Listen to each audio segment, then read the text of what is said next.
Kasus yang masuk dalam kategori delik biasa, yaitu walaupun sudah melakukan perdamaian, ada uang kompensasi, tapi tidak menghilangkan proses hukum terhadap si pelaku.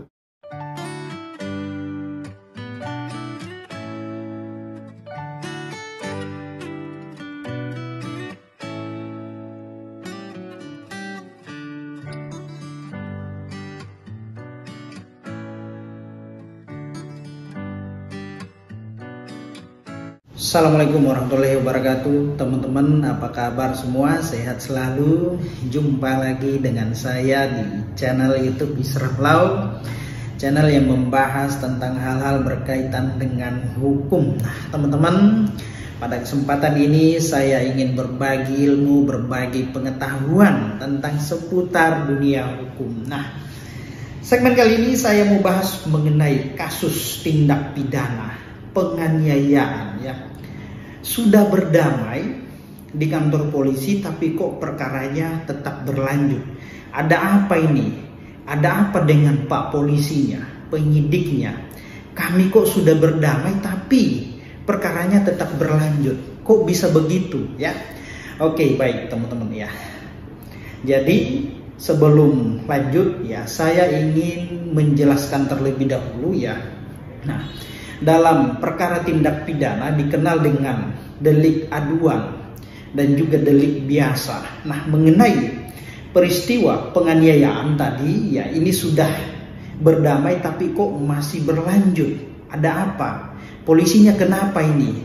Kok melanjutkan perkara tersebut? Nah, inilah saya ingin menjelaskan, ya, tentang kasus penganiayaan itu masuk dalam delik aduan atau delik biasa. Nah, jadi teman-teman, delik aduan, ya, delik aduan merupakan tindak pidana yang hanya dapat dituntut apabila ada pengaduan dari orang yang merasa dirugikan secara langsung atau korban dalam hal ini, ya.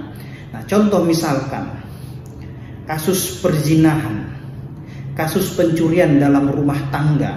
Nah, misalkan kasus perzinahan, maka kasus ini hanya dapat diproses oleh pihak kepolisian apabila korbannya atau orang yang dirugikan membuat pengaduan ke kantor polisi. Tapi kalau tidak ada pengaduan, ya, maka polisi tidak dapat melakukan proses hukum terhadap si pelaku.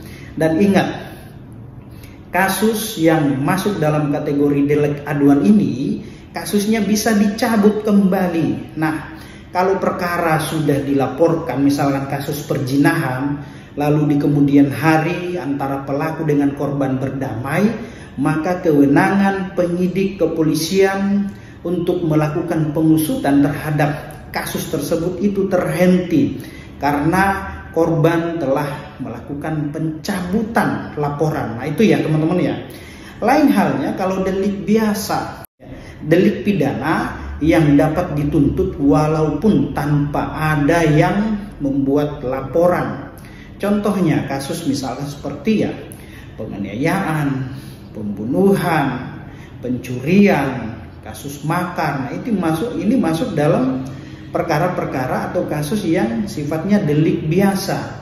Walaupun telah terjadi perdamaian antara para pihak, misalkan ada korban dengan pelaku, maka mengenai perdamaian tersebut itu, ya, tidak menghapuskan pidana. Ingat, ya teman-teman, ya, tidak menghapuskan pidana walaupun si pelaku telah memberikan, berupaya itikat baik, misalkan dia memberikan kompensasi atau biaya mengganti kerugian biaya rumah sakit, ya, karena tindakannya telah melakukan penganiayaan terhadap si korban. Nah, antara kedua belah pihak telah berdamai, terus kemudian kok perkaranya lanjut. Nah, inilah yang disebut dengan perkara yang masuk dalam delik biasa walaupun sudah melakukan perdamaian, ya, namun tidak menghilangkan proses pidana, proses hukum terhadap perkara tersebut. Nah, terhadap upaya itikat baik yang telah dilakukan oleh si pelaku terhadap korban, ini merupakan hal pertimbangan oleh Yang Mulia Majelis Hakim nantinya apabila perkara tersebut naik pada tahap penuntutan dan pemeriksaan di dalam ruang sidang. Dalam hal hakim ingin mengambil keputusan, maka terkait upaya itikat baik yang telah dilakukan oleh si pelaku terhadap korban, ini salah satu pertimbangan untuk menjatuhkan vonis terhadap si pelaku nantinya, ya tentu ini akan diringankan hukumannya, ya. Entah itu dilepaskan atau diringankan, ya tergantung dari kewenangan dari Yang Mulia Majelis Hakim nantinya.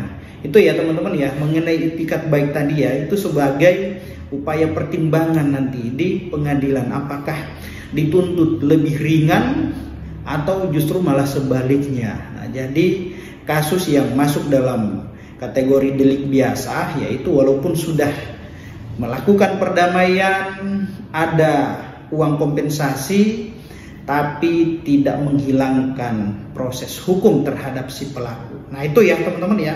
Semoga apa yang saya sampaikan ini bermanfaat. Demikian. Assalamualaikum warahmatullahi wabarakatuh. Salam keadilan.